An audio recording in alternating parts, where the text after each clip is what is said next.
I saw my parents having X last night, but there were more than two people. I'm Maya, 23 years old, living back at home after my lease ended last month while I saved up for a better apartment. It was supposed to be temporary, 3 months tops. But that night changed everything about how I saw my family, my childhood, my entire life. It was 2 a.m. when I got home from my shift at the restaurant. I work late nights as a server, and the tips are better after 10 p.m., so I usually don't get back until well past midnight. The house was dark except for a dim glow coming from the basement. Our basement was finished when I was in high school. My dad turned it into this entertainment space with a huge TV, a bar area, and comfortable couches. Sometimes my parents hosted their friends down there for game nights or movie marathons. I figured they'd fallen asleep watching something. I was thirsty, so I went to the kitchen first, grabbed some water, scrolled through my phone for a few minutes. Then I heard music. Not loud, but definitely on. Some kind of slow jazz that my parents would never normally listen to. I thought maybe they'd left the TV on. I headed toward the basement stairs to turn it off so it wouldn't run all night. That's when I heard the voices, not talking. Something else. I should have stopped right there. I should have gone back to my room, but there was something in the tone, something that made my stomach twist, that pulled me forward, even though every instinct was screaming to turn around. The basement door was cracked open maybe 3 inches. The light was low, reddish, like they'd put up different bulbs, and the sounds were clearer now. I looked through that crack. My mother was on the couch. My father was next to her. There were 2 other people, a man and a woman I'd never seen before, and they were all together, touching, kissing. More than that, I stood there frozen for maybe 5 seconds. Felt like 5 hours. My brain couldn't process what I was seeing. These were my parents.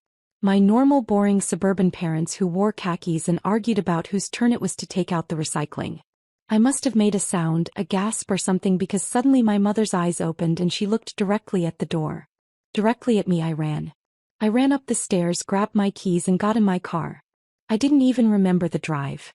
1 minute I was pulling out of the driveway and the next I was parked outside a 24-hour diner 3 towns over, shaking so hard I could barely hold my phone. My best friend, Amber, answered on the 4th ring. Maya, it's 2 o'clock in the morning. Are you okay? I wasn't okay. I told her everything. She went quiet for a long time. Are you sure? She finally asked, like, are you absolutely sure it wasn't just my parents, Amber? There were 4 people. Oh yeah. What are you going to do? I had no idea. I sat in that diner until 6 a.m. drinking coffee that tasted like dirt and watching the sun come up. My phone buzzed 17 times. My mom, then my dad, then my mom again. I didn't read the messages. I couldn't. When I finally went home, I waited until I saw both their cars leave for work. My dad's an accountant. My mom works in real estate. They left at their normal times like nothing had happened, like the world hadn't just shattered. I packed a bag, clothes, laptop, important documents. I was leaving. I'd figure out where later, but I couldn't stay there. That's when I found the note on my bed, my mother's handwriting. Maya, we need to talk. Please don't leave. We love you. This doesn't change who we are as your parents. I crumpled it up and threw it across the room. How could she say it didn't change anything? Everything had changed. The foundation of my entire childhood had just revealed itself to be built on lies. But I didn't leave. Not yet, because there was something in that note, the way she wrote it, so calm, so prepared, like she'd thought about what she'd say if this moment ever came. I went into their bedroom. I'd never snooped before. I was always the good kid, the one who respected boundaries and privacy. But that was before. Their bedroom looked normal, boring even. Beige walls, a queen bed with a floral comforter my mom got at HomeGoods. Family photos on the dresser. Me at my high school graduation. Me and my younger brother Tyler at the beach 3 years ago. We looked happy. We looked normal. I opened my mother's nightstand drawer. At first I didn't see anything unusual. Hand lotion, reading glasses, some receipts. Then I moved the receipts and found a small leather journal. My hands were shaking as I opened it. The entries went back years. The first one was dated 8 years ago when I was 15. Robert and I went to our first meeting tonight. It said, I was so nervous. I thought I might be sick, but everyone was so welcoming, so normal. They're lawyers and teachers and nurses, just regular people who happen to approach relationships differently. Robert held my hand the entire time. I think this might be what we need. I sat down on their bed and kept reading. My parents had joined some kind of community. She didn't name it directly, but it was clear. They'd been doing this for 8 years, meeting people, hosting parties, traveling to conventions, all while Tyler and I were upstairs doing homework or playing video games, completely oblivious. There were pages about specific encounters, but she didn't go into graphic detail. Mostly it was her processing her feelings, jealousy she worked through, joy she felt about her marriage getting stronger, gratitude for the friendships they'd made. Tyler asked me today why I seem so happy lately.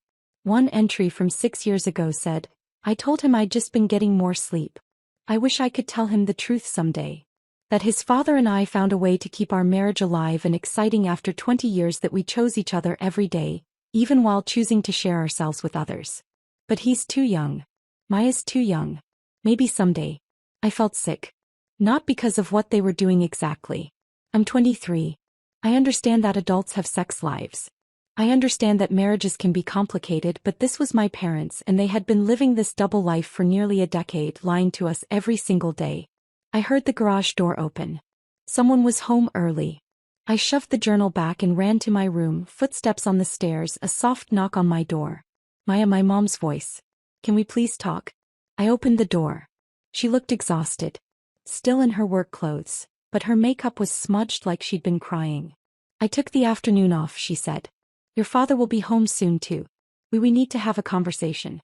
We sat in the living room, the three of us. 20 minutes later. My dad couldn't look at me. My mom sat forward, hands clasped like she was about to give a presentation at work. First she said, I'm so sorry you found out this way. We never wanted you or your brother to know. Not because we're ashamed, but because it's private, personal, and we didn't want it to affect how you saw us. Well, it's too late for that, I said. My voice came out harder than I expected. My dad finally looked up. We love each other very much, he said. More now than when we got married. This isn't about our marriage being broken. It's about us finding a way to be happy while staying committed to each other and this family for 8 years. I said, You've been lying to us for 8 years. We didn't lie, my mom said. We just didn't share every aspect of our private life. You don't tell us everything about your relationships, do you? That's different, is it? We went in circles for an hour. They explained their reasoning, their boundaries, their rules, how they only saw people together. Never alone. How they'd built a community of friends who understood. How it had nothing to do with Tyler or me. How it never affected their parenting. Does Tyler know? I asked. They looked at each other. Oh, my mom said. He's only 20. We thought. I'm not telling him, I said quickly. That's not my secret to share. That's all yours. I went to stay with Amber that night. Her roommate was out of town, so I crashed on her couch. I told her everything that happened. Every word of the conversation. So what now? She asked, handing me a glass of wine. I have no idea. But things got more complicated over the next few days. My brother Tyler called me asking why I'd suddenly moved out if I'd had a fight with mom and dad. I told him it was about rent money and needing space, which wasn't entirely a lie. I did need space, miles of it. Then my mom called. Maya, please come home or at least meet me for coffee.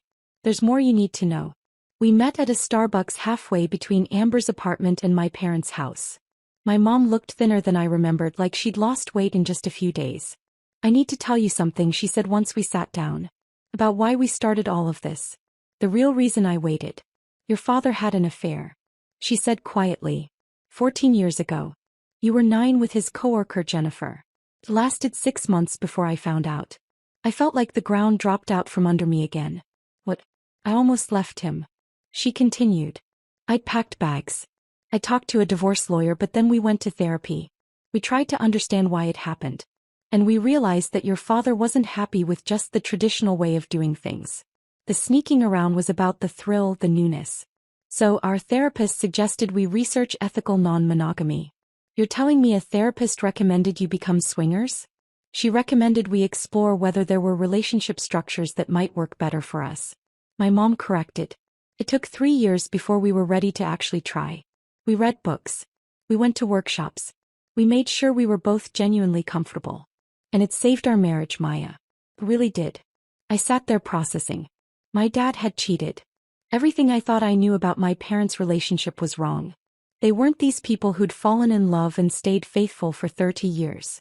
They were complicated, flawed human. Why are you telling me this now? I asked. Because I don't want you to think we just decided to do this on a whim. We had reasons. And I don't want you to idealize your father or think I'm the one who corrupted him. We both made choices together. Over the next 2 weeks, I slowly started going back to the house. At first just for dinner. My dad barely spoke, which was almost worse than if he'd tried to explain. Tyler was there most nights, completely oblivious, talking about his classes at community college and his girlfriend Rachel. I watched my parents interact. Small touches as they passed each other in the kitchen. Inside jokes. The way my dad still opened doors for my mom. The way she still laughed at his terrible puns. They really did love each other. That part was real. But then I met Jessica. I was at the grocery store loading up on ramen and frozen pizza when a woman about my mom's age approached me in the produce section. "You're Maya, aren't you?" she said. "Catherine's daughter." Catherine, my mom's name. I tensed immediately. "Yeah, I'm Jessica. I'm a friend of your parents." She said it carefully, meaningfully. "Your mom mentioned what happened. I just wanted to say if you ever want to talk to someone who's not your parents about all of this, I'm happy to grab coffee." Part of me wanted to run away, but another part, the part that was tired of having no one to talk to about this except Amber, said, "Okay." We met 3 days later. Jessica was a high school English teacher, married for 25 years with 2 kids in college. She looked completely normal, like someone's suburban mom, which I guess she was. "I'm not trying to convince you of anything," she said after we ordered. "I just thought you might have questions that your parents can't answer." "How long have you known them?" 5 years. "My husband Marcus and I met your parents at a hotel party in the city. We became close friends pretty quickly." "Were you there that night?" "No," she said quickly. "That was probably Michael and Lauren. They're newer to the community." I had a million questions. I asked about half of them. How often did they do this? Did their kids know? What did her husband think?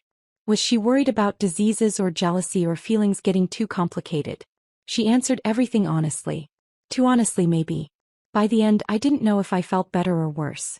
"The thing is," Jessica said as we were leaving, "your parents are still the same people they've always been. They still love you. They still made you breakfast and helped with homework and showed up to every school event. This part of their life exists separately from their identity as your parents." "But it doesn't," I said. "Because now I know. And I can't unknow it." "No," she agreed. "You can't." That night Tyler called me. "What's actually going on? Mom's been crying. Dad's been weird. And you barely come around anymore. Did something happen? You should talk to Mom and Dad." I said, "I'm talking to you. You're my sister." "Tyler, did they say something about Rachel? Do they not like her? Because I swear if this is about, it's not about Rachel." I took a breath. "It's complicated, but it's not about you." He was quiet for a moment. "You're scaring me, Maya." "I'm sorry. I can't explain right now, but we're all okay. I promise." After I hung up, I realized I'd just done what my parents had done to me for years. Protected him from information he might not be ready for. Kept secrets that felt too big to share. I hated that I understood their choice even a little bit. The next day I went home. Really home. I unpacked my bag and put my stuff back in my room. My mom was in the kitchen when I came downstairs. "You're staying?" she asked carefully. "For now," I said. "But we need to set some boundaries." We did.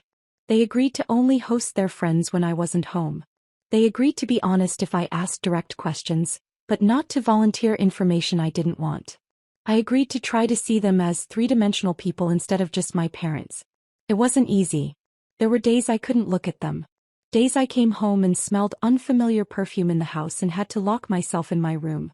Days I heard them laughing on the phone with their friends and felt excluded from an entire portion of their lives. But there were also days where things felt almost normal. Movie nights where we'd watch old comedies and share popcorn. Sunday breakfasts where my dad made his famous chocolate chip pancakes. Moments where I remembered they were good parents even if they were complicated people. Then one night, about a month after everything happened, my mom knocked on my door around 10 p.m. "Can I come in?" I nodded. She sat on the edge of my bed like she used to when I was little and couldn't sleep. "I need to tell you something else," she said. "And this one might be harder." I braced myself. What could possibly be worse than what I already knew? "Your father and I are opening our marriage even further," she said. "We're each going to start seeing other people individually, not just as a couple." "What?" "We've been talking about it for a year, working through it in therapy, and we think we're ready. We'll still be together, still be married, still be committed to each other, but we'll have the freedom to develop meaningful connections with other people too. So, You're basically getting divorced without the paperwork, I said flatly. No, we're expanding what our marriage can be. We're acknowledging that one person can't meet every need, can't be everything to another person. That's what marriage is supposed to be, I said. Finding the one person who is everything, my mom smiled sadly. That's a beautiful idea, honey, but it's not realistic. And trying to force it, trying to be someone's everything.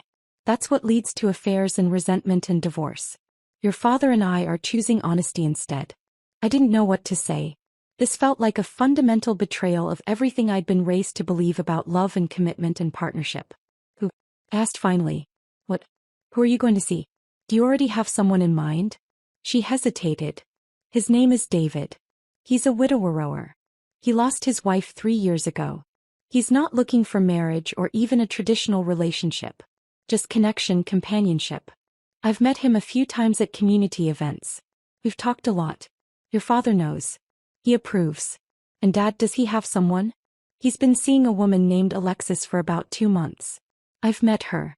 She's lovely. He's married. Her husband knows. 2 months, I repeated. You've already been doing this for 2 months and you're just now telling me. We wanted to make sure it was serious before we said anything. We didn't want to worry you unnecessarily. I felt that familiar anger rising again. Stop protecting me. Stop deciding what I can handle. You're right, my mom said quietly. I'm sorry. We keep getting this wrong. After she left, I called Amber. She picked up immediately. They're basically getting divorced, I told her. Except they're staying married while dating other people. That's called polyamory, Amber said. My cousin does that with her 2 boyfriends. Your cousin is 26 and lives in Portland. He's supposed to be weird. My parents are in their 50s and live in the suburbs. Maya, Amber said gently. Maybe the problem isn't what they're doing. Maybe it's that you're realizing your parents are real people with complicated inner lives that have nothing to do with you. I wanted to argue, but she was right. That's exactly what this was. The entire foundation of my childhood was the belief that my parents existed primarily as my parents. Their marriage was a backdrop to my life. Realizing they had this entire separate existence, these needs and desires and relationships that had nothing to do with Tyler or me. It was like finding out I'd been living in a movie set instead of a real house. The weeks after that conversation were strange. My mom would mention she was having dinner with David in the same casual tone she'd mentioned going to yoga class. My dad would stay at Alexis's house overnight sometimes, leaving a note on the fridge. Be back tomorrow morning. Love you both. Tyler still didn't know. I watched him during family dinners, completely oblivious, talking about his plans to transfer to a 4-year college next year.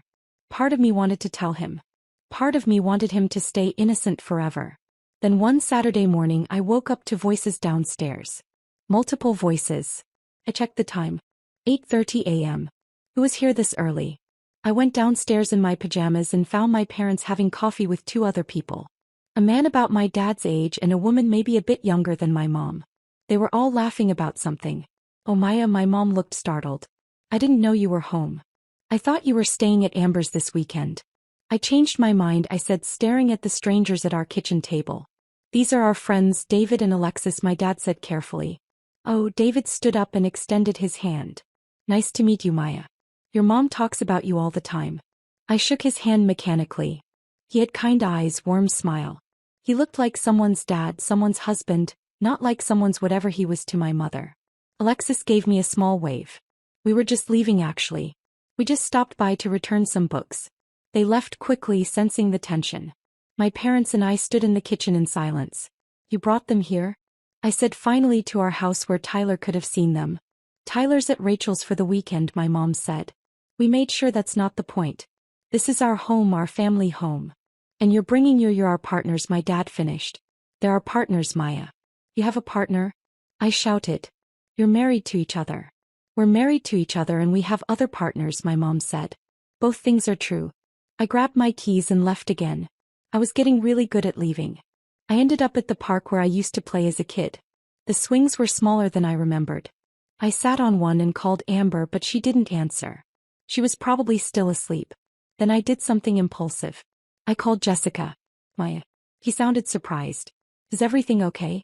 Can we meet? We met at the same coffee shop.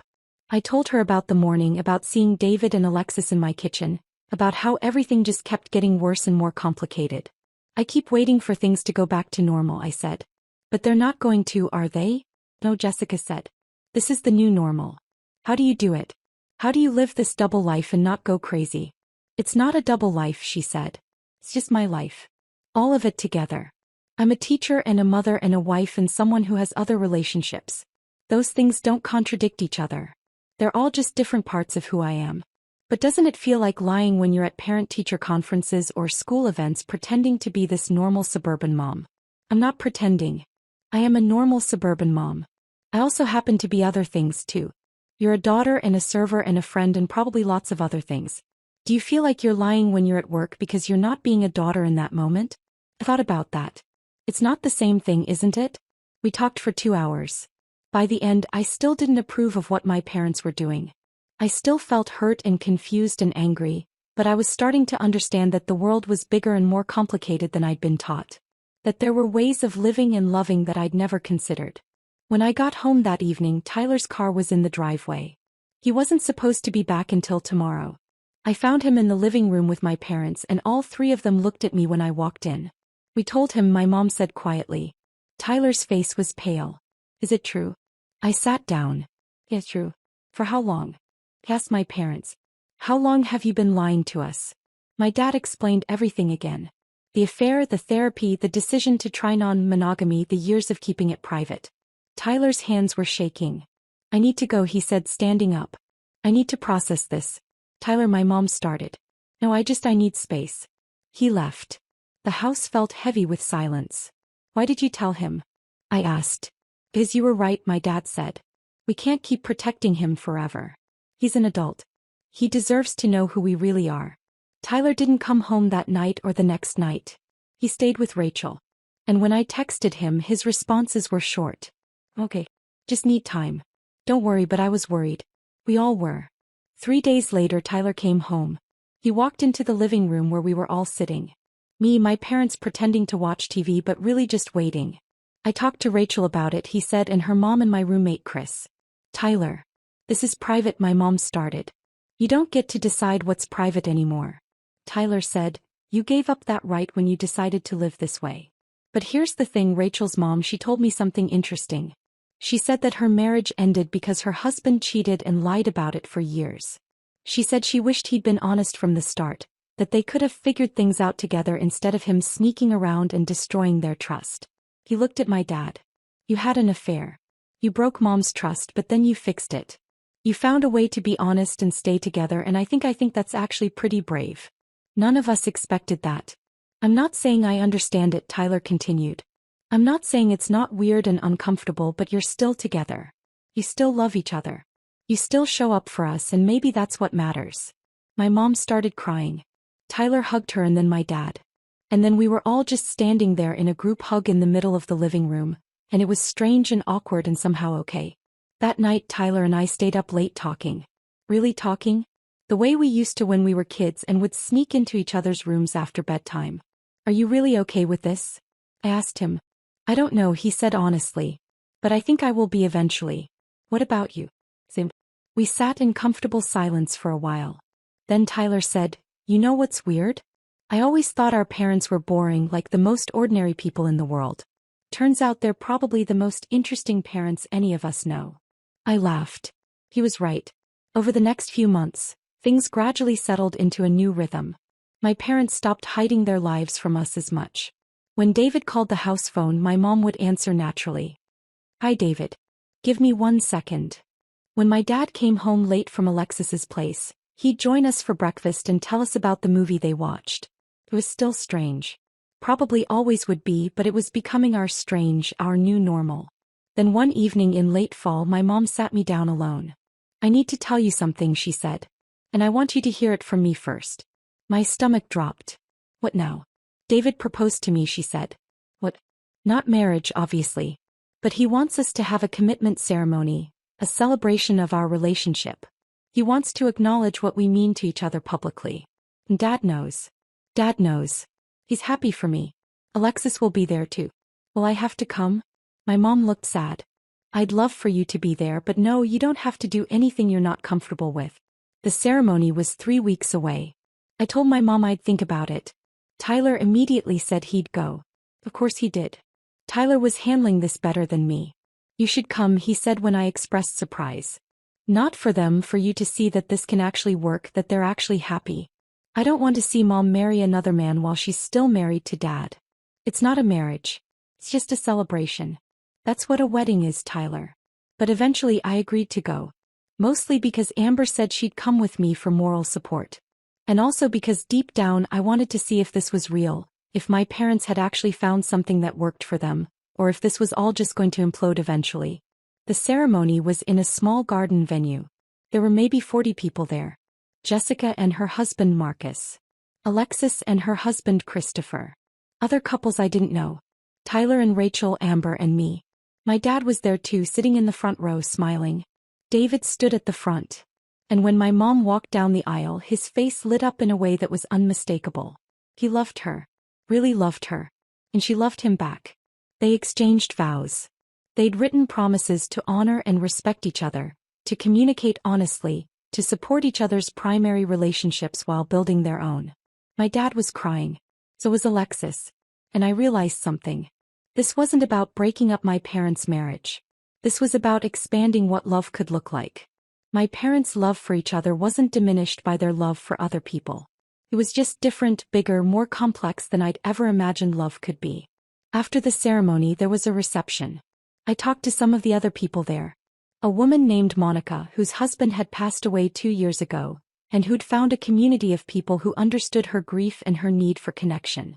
A couple named James and Patricia, who'd been married 43 years and started exploring non-monogamy after their kids left home.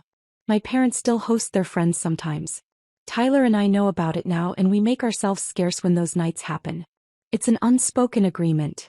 Their life, their space, but most nights when I call home, it's just my mom or dad answering the phone, asking about my day, telling me about theirs. They still come to visit my apartment. We still have family dinners every other Sunday. My mom still sends me articles she thinks I'll find interesting. My dad still makes terrible puns. They're still my parents. That's the part one keep coming back to. Through everything, the discovery, the anger, the confusion, the slow acceptance, they've still shown up as my parents. They still love me unconditionally. They still celebrate my successes and support me through my failures. The other stuff, the partners and the community and the unconventional life choices. That's their journey, not mine. I don't have to understand it completely. I don't have to live that way myself. I just have to accept that the people I love are more complicated than I ever imagined. Last month my mom called me with news. She and David were moving in together part-time. She'd spend 3 nights a week at his place for nights at home with my dad. My dad was happy about it. He and Alexis had been talking about doing something similar. And before you ask, my mom said, "Your father and I are not getting divorced. We're still very much married. We're just creating more space for everyone we love." "I know, Mom," I said. And I did. I really did. A few nights later, I was at dinner with a guy I'd been seeing for a few weeks. Nothing serious yet, just getting to know each other. He asked me about my family. I thought about what to say. A year ago, I would have described my normal, boring, suburban parents, their traditional marriage, their ordinary life. But now, my parents are interesting. I said, they have a really unconventional marriage, but they're happy. They taught me that love doesn't always look the way you expect it to. He nodded. Cool. My parents are divorced 3 times between them. I think I'd rather have parents who figured out how to stay together even if it looks different. We talked more about families and relationships and what we wanted for our futures. And I realized something. I wasn't angry anymore. Not really. I still had moments of discomfort. Moments where I wished my family was simpler, more traditional. But I'd stopped seeing my parents' choices as a betrayal. They were just people, flawed, complex, trying their best to be happy while also being good parents. And maybe that was enough. Last week I went home for Tyler's birthday. The house was full. My parents, David, Alexis, Tyler, Rachel, me, Amber. We ordered pizza and played board games and laughed until our stomachs hurt. At one point I looked around the living room at all these people who loved each other in different ways, in unconventional ways, in ways that didn't fit neatly into the boxes society created. And I thought about how a year ago this would have destroyed me. But now it just felt like family. My mom caught my eye and smiled. I smiled back because here's what I finally understood. Love isn't finite. It doesn't run out when you share it with more people. My parents loving David and Alexis didn't mean they loved each other less or loved Tyler and me less. It just meant they had bigger hearts than I'd given them credit for. That night as I was leaving, my dad walked me to my car. "You okay?" he asked. "I know this is all still a lot." "I'm okay," I said. And I meant it. I'm actually really okay. I'm proud of you, Maya. For being open, for trying to understand. That takes real maturity. "I'm proud of you too," I said. And I realized I meant that as well. For being honest, for doing the hard work to save your marriage, for not giving up. He hugged me tight. "Still your dad," he said. "Still my dad," I agreed. As I drove back to my apartment, I thought about everything that had happened over the past year. The shock, the anger, the betrayal, the slow journey toward acceptance. And I thought about the future. I didn't know if I'd ever choose non-monogamy for myself. I didn't know what my own relationships would look like, but I knew this. I'd stop judging my parents for choosing it. They'd show me that there's no one right way to love someone. No rulebook for building a life together. Sometimes the most conventional path isn't the healthiest one. Sometimes the bravest thing you can do is admit what you really need, even if it looks strange to everyone else. My phone buzzed. A text from Tyler. "Thanks for coming tonight. Love you, sis." I texted back. "Love you too, even though you're the favorite child now." He sent back a laughing emoji. I thought about my parents at home, probably curled up on the couch watching TV. Tomorrow my mom would go to David's place. Tomorrow night my dad would video chat with Alexis. And somehow, impossibly, it all worked because they'd chosen each other. Every single day they chose their marriage. They just also chose to define that marriage on their own terms. And maybe that's what love really is. Not finding someone who completes you or who's your everything, but finding someone who's willing to grow and change and build something unique with you, even when it's hard, even when it's unconventional. Even when it means challenging everything you thought you knew about relationships. I saw my parents having sex that night, but what I didn't see in that first moment was the years of work behind it.